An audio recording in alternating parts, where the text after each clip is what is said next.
কিভাবে দার্শনিক এবং বুদ্ধিজীবীদের মধ্যে তৈরি হওয়া মতবাদ এবং দর্শন একসময় পুরা সমাজে ছড়ায় পড়ল এবং প্রধান দৃষ্টিভঙ্গি হয়ে উঠল। আজকের দার্স এবং পরের দার্সাতে আমরা এই জিনিসটাই বোঝার চেষ্টা করব। আমরা দেখব কিভাবে পশ্চিমের সমাজে এবং মানুষের জীবনে সেকুলারাইজেশন ঘটল।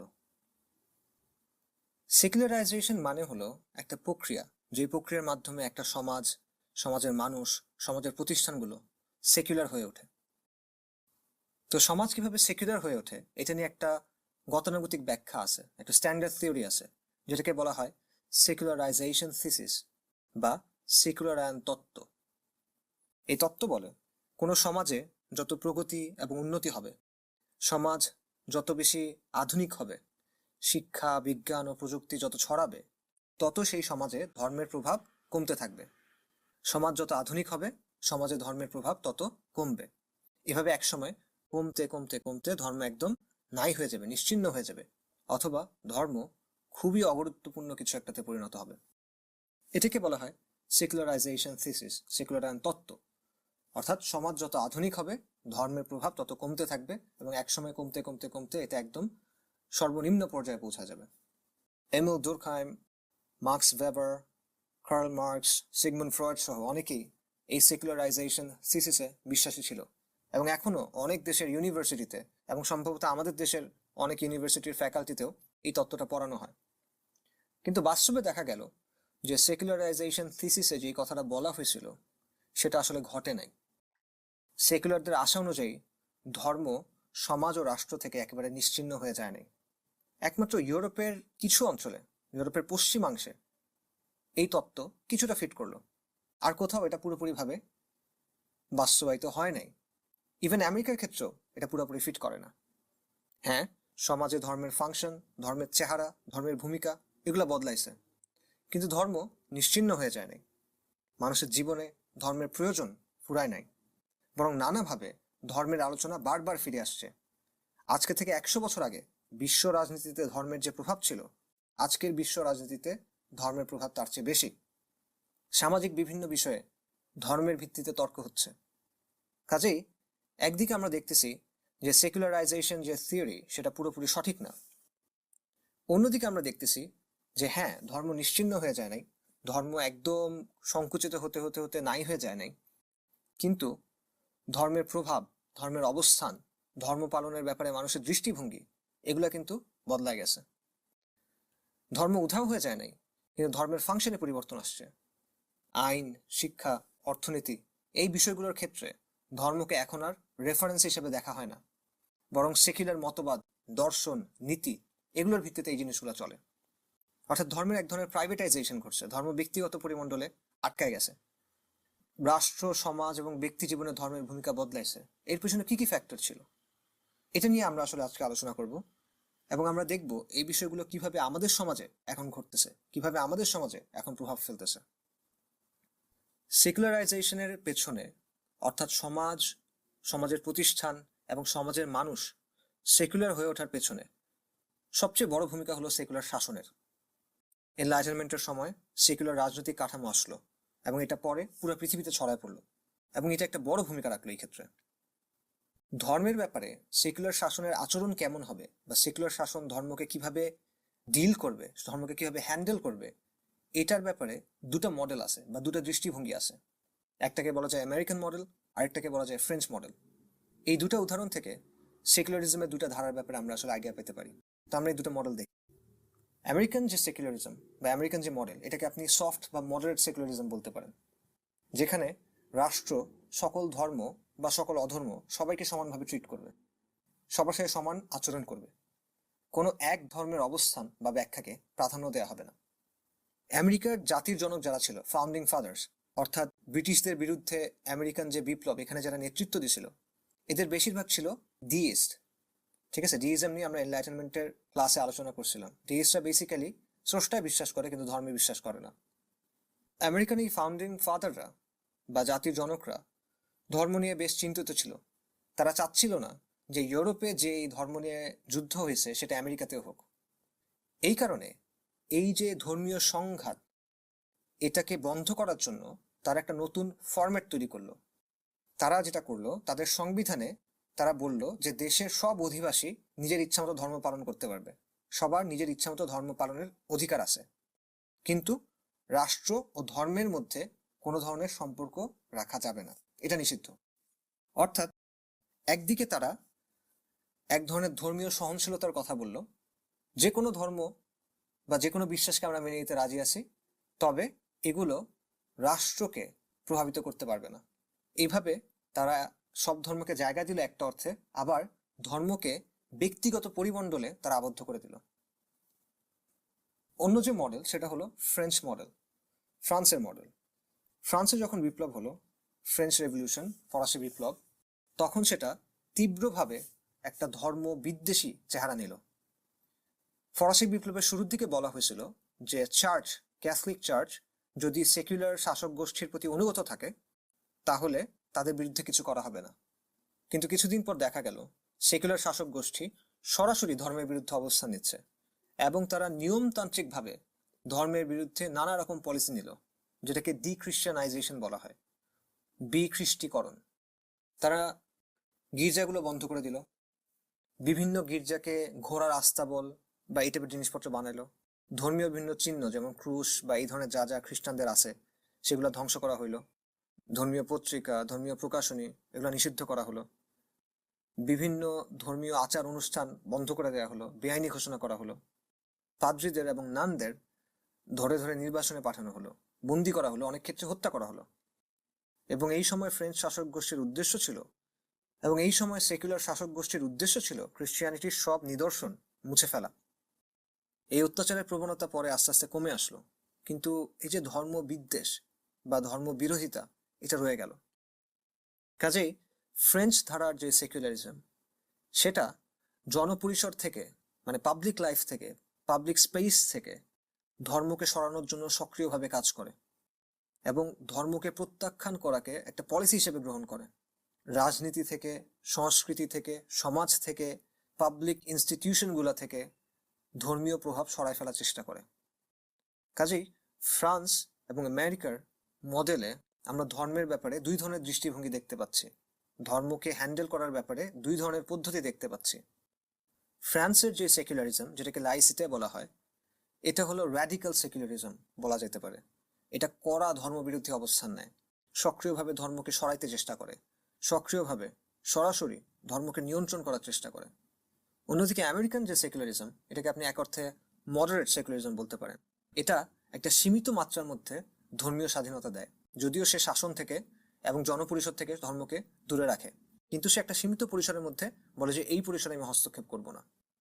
তো আপাতভাবে এখানে পার্থক্য থাকলেও আলটিমেটলি এই দুই পদ্ধতির মূল ফলাফল এবং গন্তব্য এক, সেটা হলো রাষ্ট্র ও সমাজের পুরোপুরি সেকুলারাইজেশন, অর্থাৎ রাষ্ট্র ও সমাজকে পুরোপুরি সেকুলার করে তোলা। কিন্তু এই উদ্দেশ্য কিভাবে অর্জন হবে, এটার ব্যাপারে দুজনের পদ্ধতি কিছুটা ভিন্ন। একজন সাথে সাথে পরিবর্তন চায় বা পরিবর্তনটা চাপায় দিতে চায়, আরেকজন ধীরে ধীরে পরিবর্তন আনতে চায়। আমাদের দেশে আপনারা এই বিষয়টা দেখবেন, যেমন যাদেরকে আমরা শাহবাগী বলি, এরা দেখবেন কড়া ধর্মবিরোধী, এরা সরাসরি ইসলাম বিদ্বেষী, এরা ইসলামের বিরুদ্ধে কথা বলে, এরা সবকিছুর মধ্যে এরা কোনো না কোনোভাবে ইসলাম বিদ্বেষ নিয়ে আসে। অন্যদিকে এমন কিছু সেকুলার আপনি দেখবেন যারা শাহবাগের সমালোচনা করে এবং তারা শাহবাগের ইসলাম বিদ্বেষেরও সমালোচনা করে, যেমন ধরেন ফরহাদ মাঝহার বা পিনাকি ভট্টাচার্য বা এই ধরনের আরো অনেকে আছে। এরা দেখবেন সরাসরি ইসলামের বিরুদ্ধে বলে না, যদিও শেষ পর্যন্ত এরাও একটা সেকুলার শাসন চায়। এরা এমন একটা শাসন ব্যবস্থা চায় যেখানে ইসলাম ধর্ম সেকুলার শাসনের অধীনস্থ হবে, সেকুলার রাষ্ট্র, সেকুলার সরকার ইসলামকে নিয়ন্ত্রণ করতে পারবে। এবং এটা কেন হয়েছে? কারণ তারা বুঝতে পারছে আপনি যদি সরাসরি ইসলামের বিরুদ্ধে অবস্থান গ্রহণ করেন, যেভাবে শাহবাগীরা অবস্থান নিছে, তখন এটার একটা প্রতিক্রিয়া হয়, এটার ফলাফলটা উল্টা হয়, সমাজের মানুষের মধ্যে ইসলামের প্রতি ঝোঁক বাড়ে। আর যেহেতু শাহবাগীরা সমাজের একটা ক্ষুদ্র অংশ, ছোট একটা অংশ, তাই এই প্রতিক্রিয়া তাদের জন্য আসলে ভালো হয় না, সেকুলারদের জন্য ভালো না।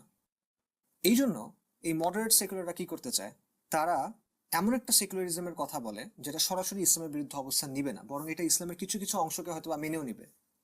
এটা তারা কেন বলে? যাতে করে মুসলিমরা সেকুলার ব্যবস্থাকে নিজেদের শত্রু মনে না করে এবং মুসলিমরা সেকুলার ব্যবস্থাকে মেনে নেয়। কিন্তু আলটিমেটলি সব ধরনের সেকুলারিজম ধর্মকে নিজের অধীনস্থ করে। সেকুলার রাষ্ট্রে প্রত্যেকটা ধর্ম সেকুলার সংবিধান, সেকুলার সংসদ এবং সেকুলার সরকারের অধীনস্থ। এটা র্যাডিক্যাল সেকুলারিজম হোক, এটা মডারেট সেকুলারিজম হোক, দুই ক্ষেত্রেই ফলাফল এক।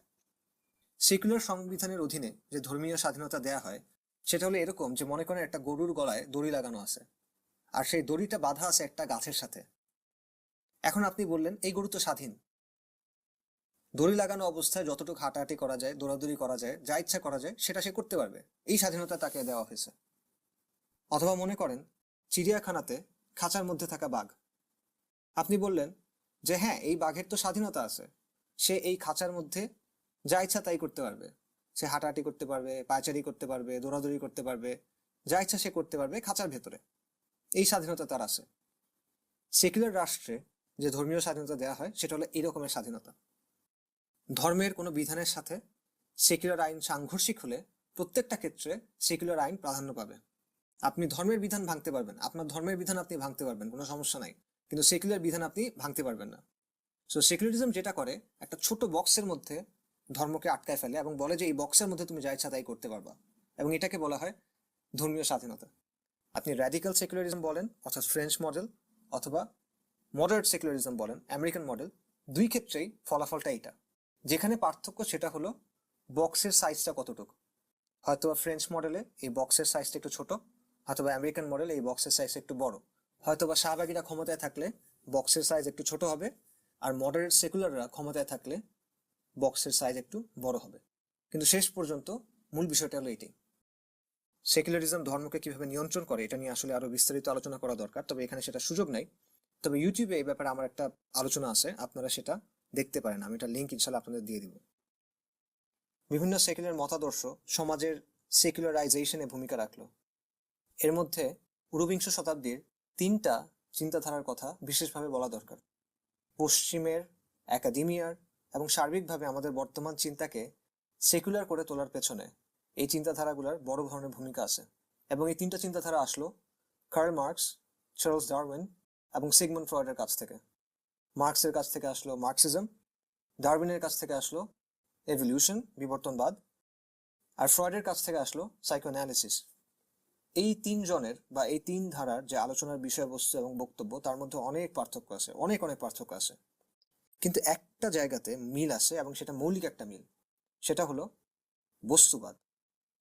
মানব অস্তিত্বকে এই তিনটা চিন্তাধারায় বস্তুবাদ দিয়ে ব্যাখ্যা করে। মার্কস মানব অস্তিত্বকে ব্যাখ্যা করে অর্থনৈতিক সম্পর্ক, অর্থনৈতিক শ্রেণী এবং অর্থনৈতিক প্রয়োজনের মাধ্যমে। অন্যদিকে ডারউইন মানব অস্তিত্বকে ব্যাখ্যা করে বিবর্তনবাদ দিয়ে। ফ্রয়েড মানব অস্তিত্বকে ব্যাখ্যা করে যৌনতা, যৌন আকাঙ্ক্ষা, অবদমিত কামনা বাসনা, এগুলো দিয়ে। অর্থাৎ এই তিনটা ধারণায় স্রষ্টার যে কনসেপ্ট সেটাকে সমীকরণের বাইরে ঠেলে দেয়, সেটাকে একপাশে সরায় রাখে, বস্তুবাদকে প্রাধান্য দেয় বা বস্তুবাদী ব্যাখ্যা গ্রহণ করে, এবং এভাবে এটা সেকুলারিজমকে শক্তিশালী করে। এই তিনজনের মধ্যে মার্কস ছিল একদম ঘোষিত নাস্তিক, এবং সে নাস্তিকতার কথা খুব জোরে সোরে বলতো। ডারউইন সরাসরি কখনো নাস্তিক ছিল না, বা সে সরাসরি কখনো স্রষ্টার ধারণাকে প্রত্যাখ্যান করে নাই, কিন্তু বয়স বাড়ার সাথে সাথে তার মধ্যে সংশয়বাদ দেখা দিল এবং সে নিজেকে অ্যাগনস্টিক বলছে অনেক সময়। অন্যদিকে ফ্রয়েডের কাছে ধর্ম হলো এক ধরনের বিভ্রান্তি, নিউরোটিক ইলিউশন। এই তিনজনের মতবাদ, তাদের ধারণাগুলো গভীরভাবে পশ্চিমকে প্রভাবিত করলো, একাডেমিয়াকে প্রভাবিত করলো, এবং পরে পুরো পৃথিবীকে আসলে প্রভাবিত করলো। ইন্টারেস্টিংলি, এক অর্থে এই তিনজনের চিন্তার মধ্যে অ্যান্টি হিউম্যানিস্টিক কিছু ব্যাপার আছে। মানুষকে সবকিছুর কেন্দ্রে, সবার উপরে রেখে চিন্তার যে প্রবণতা এনলাইটেনমেন্টের মধ্যে ছিল, মার্কস, ডারউইন এবং ফ্রয়েডের চিন্তার মাধ্যমে একটা আভ্যন্তরীণ সংঘাত, এক ধরনের পরস্পর বিরোধিতা এখানে চলে আসলো। সেটা কিভাবে দেখেন, রেনেসা থেকে শুরু করে এনলাইটেনমেন্ট পর্যন্ত এই পুরো সময়টা ইউরোপিয়ানরা তার আকলকে নিয়ে গর্বিত ছিল। তাদের বিশ্বাস ছিল যে আকল এমন একটা চূড়ান্ত মাপকাঠি যেটা দিয়ে সব প্রশ্নের উত্তর বের করা যাবে, সব সমস্যার সমাধান করা যাবে। কিন্তু মার্কস, ডারউইন এবং ফ্রয়েডের বেশ কিছু কথাবার্তা এটার বিরুদ্ধে গেল। কিরকম? যেমন ধরেন, মার্কসের পুরো আলোচনা থেকে যেন এমন একটা ধারণা পাওয়া যায় যে মানুষের অধিকাংশ যৌক্তিক চিন্তা আসলে তার অর্থনৈতিক স্বার্থ রক্ষার অজুহাত। ইচ্ছায় কিংবা অনিচ্ছায় মানুষ আসলে তার শ্রেণী চরিত্র এবং শ্রেণী স্বার্থ অনুযায়ী আচরণ করে, এবং এটার উপর তার আসলে কোনো কন্ট্রোল নাই, তার কোনো নিয়ন্ত্রণ নাই। অর্থাৎ মানুষের যে আকল, এটা নিরপেক্ষ কোনো মাপকাঠি না, বরং এটা তার অর্থনৈতিক স্বার্থ এবং শ্রেণী পরিচয় দ্বারা প্রভাবিত। অন্যদিকে ডারউইনের তত্ত্ব থেকে আমরা কি পাই? সেখান থেকে আমরা পাই যে বন মানুষ জাতীয় কোনো কিছু একটা থেকে ধাপে ধাপে বিবর্তনের মাধ্যমে মানুষ আজকের অবস্থায় আসছে। এই মানুষ বাকি পশুদের চেয়ে তাহলে আলাদা কেন হবে? মানুষের বিশেষত্ব কি? প্রাণী জগতের সাথে মানুষের সম্পর্কটা কি? মানুষ পশু প্রবৃত্তি কি আসলে কাটায় উঠতে পারছে কিনা? আর যদি কাটায় উঠতে পারে, এইটার জন্য মানুষ আসলে কতটুকু সম্মান দাবি করে? মানুষকে যে বিশেষ কিছু মনে করা, মানুষকে যে মহান কিছু মনে করা, এই মনে করাটা আসলে কতটা যৌক্তিক বিবর্তনবাদের জায়গা থেকে? এই প্রশ্নের উত্তর ডারউইন এবং তার অনুসারীরা আজকে পর্যন্ত দিতে পারে নাই। অন্যদিকে ফ্রয়েড মনে করত যে মানুষের প্রায় সব সচেতন চিন্তা আসলে মিসলিডিং, বিভ্রান্তিকর, কারণ মানব প্রকৃতি গড়ে ওঠে তার অবচেতন কামনা বাসনার মাধ্যমে। মানুষের যে অবদমিত কামনা বাসনা থাকে, সেগুলোকে মানুষ সঠিকভাবে বুঝতেও পারে না এবং নিয়ন্ত্রণও করতে পারে না, বরং এই কামনা বাসনাগুলো আমাদের চিন্তা, যুক্তি এবং বিশ্লেষণকে প্রভাবিত করে, আমাদের সিদ্ধান্তকে প্রভাবিত করে। এটা ছিল ফ্রয়েডের ধারণা। কাজে এই তিন ধারণা থেকে আপনি দেখতেছেন যে মানুষের আকলকে মূল মাপকাঠি হিসেবে নেওয়া, মানুষকে কেন্দ্রে রাখা, এই ধারণাটা আসলে এগুলোর দ্বারা দুর্বল হচ্ছে। ফলে একদিকে এই তিনজনের চিন্তা সেকুলারাইজেশনের ক্ষেত্রে ভূমিকা রাখলো, অন্যদিকে তাদের চিন্তার মধ্যে অ্যান্টি হিউম্যানিস্টিক একটা দিকও আছে।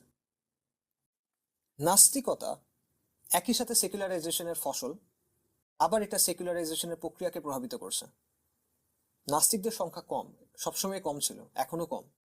পৃথিবীর মোট জনসংখ্যার খুব অল্প একটা অংশ নাস্তিক। কিন্তু তাদের দাওয়াতি কাজকর্মের ফলে ধর্মের ব্যাপারে মানুষের চিন্তায় বেশ কিছু পরিবর্তন আসছে। আধুনিক ইতিহাসে স্বঘোষিত নাস্তিকদের প্রথম দেখা গেল অষ্টাদশ শতাব্দীর দিকে। কিন্তু এই সময় নাস্তিকতা আসলে খুব একটা সম্মানজনক অবস্থান ছিল না। সেই সময়ের সবচেয়ে প্রগতিশীল যে বুদ্ধিজীবীরা ছিল, দার্শনিকরা ছিল, তারাও নিজেদেরকে নাস্তিক বলতো না, তারা ছিল ডিইস্ট। কিন্তু ঊনবিংশ শতাব্দীতে গিয়ে নাস্তিকতা সত্যিকার ভাবে মাথাচাড়া দিল এবং অনেকে সরাসরি নিজেদের নাস্তিক হিসেবে পরিচয় দিতে শুরু করলো, এবং নাস্তিকতার ক্ষেত্রে একটা পরিবর্তনও দেখা গেল। এর আগেকার যে নাস্তিক ছিল তারা মনে করত যে স্রষ্টায় বিশ্বাসের কোনো যৌক্তিক ভিত্তি নাই। কিন্তু ঊনবিংশ শতাব্দী থেকে দেখা গেল যে নাস্তিকরা বলা শুরু করছে স্রষ্টায় বিশ্বাস একটা ক্ষতিকর জিনিস। দুটোর মধ্যে কিন্তু পার্থক্য আছে। একজন বলতেছে যে স্রষ্টায় বিশ্বাসের কোনো যৌক্তিক ভিত্তি নাই, আরেকজন বলতেছে যে স্রষ্টায় বিশ্বাস করা যাবে না, যে একটা ক্ষতিকর জিনিস এবং এটাকে সরাই ফেলতে হবে।